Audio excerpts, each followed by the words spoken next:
Hello दोस्तों, अब हम भेड़ाघाट पहुंच चुके हैं। दोस्तों आज हम भेड़ाघाट घूमने जा रहे हैं और आप ब्लॉग में बने रहें, आपको दिखाते हैं। नमस्कार दोस्तों, संकल्प एक्टिविटी चैनल में आपका बहुत बहुत स्वागत है। जी हाँ दोस्तों, आज हम भेड़ाघाट घूमने जा रहे हैं। कुछ ही घंटों का रास्ता तय करने के बाद हम लोग भेड़ाघाट पहुँच जाते हैं। गाड़ी पार्क में लगाने के बाद आगे हम पैदल जा रहे हैं। धूप से बचने के लिए हम लोग श्री और मेरे लिए कैप खरीद लेते हैं और वाटरफॉल के लिए निकल जाते हैं। वाटरफॉल जाने वाले रास्ते के दोनों ओर बहुत सारी दुकानें हैं जिनमें संगमरमर की बहुत सी मूर्तियां रखी हुई हैं। और यहाँ देखिए दोस्तों, यहाँ शिवलिंग भी बहुत प्रकार के रखे हुए हैं।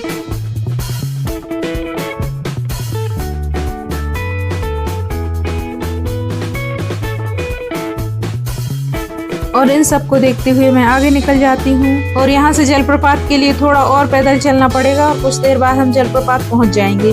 अब हम सीढ़ियों के रास्ते से उतरते हुए आगे की तरफ जाते हैं। कुछ दूरी तक चलने के बाद मैं देखती हूँ कि ऊपर से बहुत ही शानदार रोपवे होते हुए गुजरता है और इसको देखते हुए हम आगे की ओर निकल जाते हैं। हेलो दोस्तों, अब हम भेड़ाघाट पहुंच चुके हैं। भेड़ाघाट पहुंचने के बाद हम धुआंधार की ओर जा रहे हैं।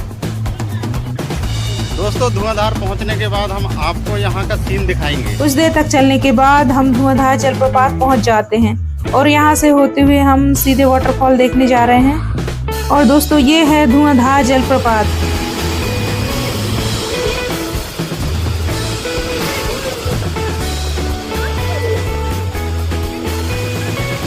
यहाँ का नज़ारा बहुत ही शानदार है और देखने में बहुत ही प्यारा लग रहा है।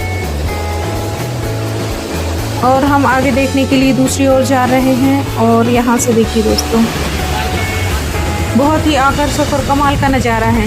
यहाँ पर आसपास खड़े होने के लिए रेलिंग लगी हुई है जिससे आप आराम से देख सकते हैं। और ये रहा सामने का व्यू जो कुछ इस प्रकार दिख रहा है। यहाँ हमने कुछ फोटो क्लिक की और संकल्प अपने पापा के पास चला जाता है और संकल्प के पापा यहाँ उससे वाटरफॉल का नज़ारा दिखा रहे हैं।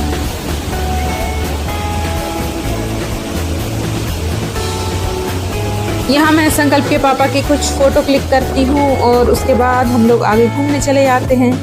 और संकल्प यहाँ दूर खड़ा होकर देख रहा है।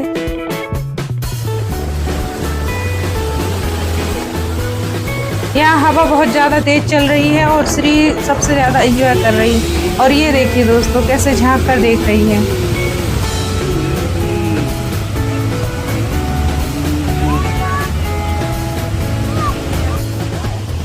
और ये दूसरी तरफ का व्यू कुछ इस प्रकार दिख रहा है जो बहुत ही ज़्यादा सुंदर लग रहा है। और यहाँ पर खड़े होकर हम लोग कुछ फोटो क्लिक करते हैं और यहाँ का नज़ारा देखते हैं जो बहुत ज़्यादा प्यारा लग रहा है।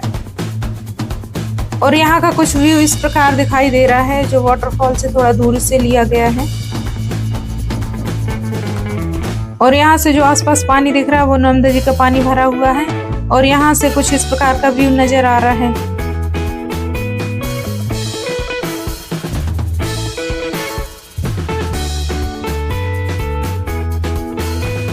देखिए दोस्तों, यहाँ पर आपको वाटरफॉल दिखता होगा। ये ही धुआंधार वाटरफॉल है। और यहाँ खड़े होकर हमने एक अंकल जी से फैमिली फोटो क्लिक करवाई।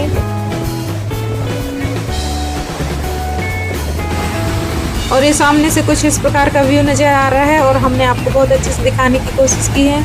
और यहाँ पर मैं कुछ फोटो क्लिक कराने लगती हूँ। संकल्प यहाँ पर अपने पापा की गोद में चला गया है और यहाँ से वह वाटरफॉल के नज़ारे देख रहा है।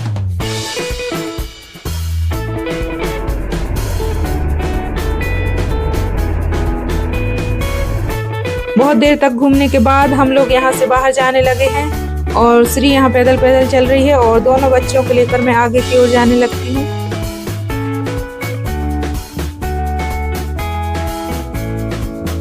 इसके बाद हम लोग 64 योगिनी मंदिर जाएंगे और काफी देर चलने के बाद श्री यहाँ थक जाती है और मैं उसको गोद में उठा लेती हूँ। और संकल्प को प्यास लग गई होती तो मैं उसको पानी पिलाती हूँ। इस समय हम लोग 64 योगिनी मंदिर पहुँच गए हैं और ऊपर जाने का रास्ता ये रहा जो कि बहुत मुश्किल होने वाला है क्योंकि सीढ़ियाँ काफ़ी ऊंची हैं। और कुछ देर की चढ़ाई के बाद हम लोग ऊपर पहुंच जाते हैं। इतनी सारी सीढ़ियाँ चढ़ने के बाद हम लोगों को बहुत थकान हो जाती है और हम लोग ऊपर जाके बैठ जाते हैं। यहाँ छांव में बैठकर थोड़ी देर हम पानी वगैरह पीते हैं। थोड़ी देर आराम करने के बाद हम लोग मंदिर के अंदर जाने लगे हैं और इस छोटे से दरवाजे से होते हुए मंदिर के अंदर जाएंगे। अब हम मंदिर के अंदर जाते हैं और मंदिर के अंदर का व्यू कुछ इस प्रकार दिख रहा है। ये मंदिर आसपास गोल परिसर में बना हुआ है और इस मंदिर का अन्य नाम गोलाकी मठ भी है। इस मंदिर के अंदर का व्यू देखिए दोस्तों, जो कुछ इस प्रकार दिखाई दे रहा है। इस मंदिर के गोल घेरे में बहुत सारे छोटे छोटे मंदिर बने हुए हैं, जिनमें बहुत सी मूर्तियां बनी हुई हैं और जो खंडित अवस्था में हैं।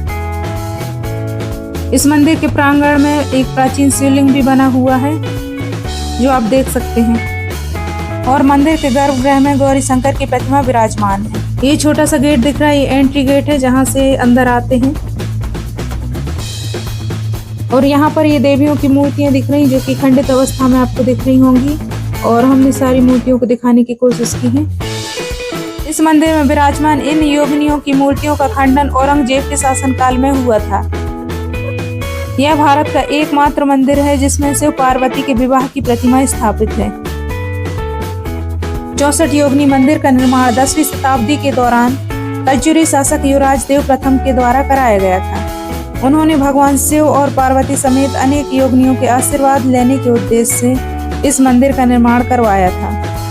युवराज देव के बाद 12वीं शताब्दी के दौरान शैव परंपरागत गुजरात की रानी गौसल देवी ने 64 योगिनी मंदिर में गौरी शंकर मंदिर का निर्माण करवाया था। यह मंदिर मुरैना जिले में स्थित 64 योगिनी मंदिर की ही तरह तंत्र साधना का एक महान स्थान हुआ करता था। कुछ इस प्रकार रहा इस मंदिर का इतिहास, जो मैंने आपको बताया। कुछ देर घूमने के बाद हम लोग यहाँ से बाहर जाने लगे हैं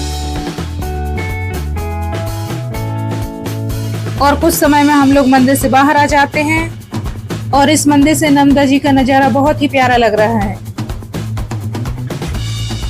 अब हम लोग सीढ़ी उतरते हुए मंदिर के नीचे जाने लगते हैं।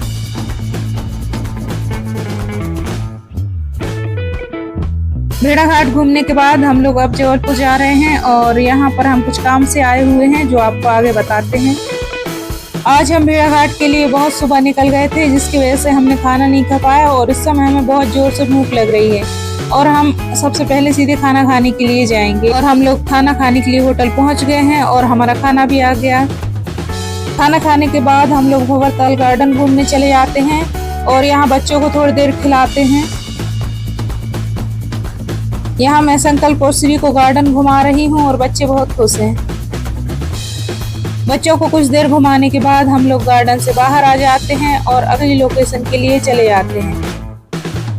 और दोस्तों, इस समय हम डी-मार्ट पहुँच गए हैं और यहाँ से हम थोड़ा शॉपिंग करेंगे, उसके बाद घर के लिए निकलेंगे। यहाँ हम अंदर आ जाते हैं और हमने ट्रॉली ले ली है, जिसमें श्री को बैठा दिया है और श्री बड़े मजे से बैठी हुई है।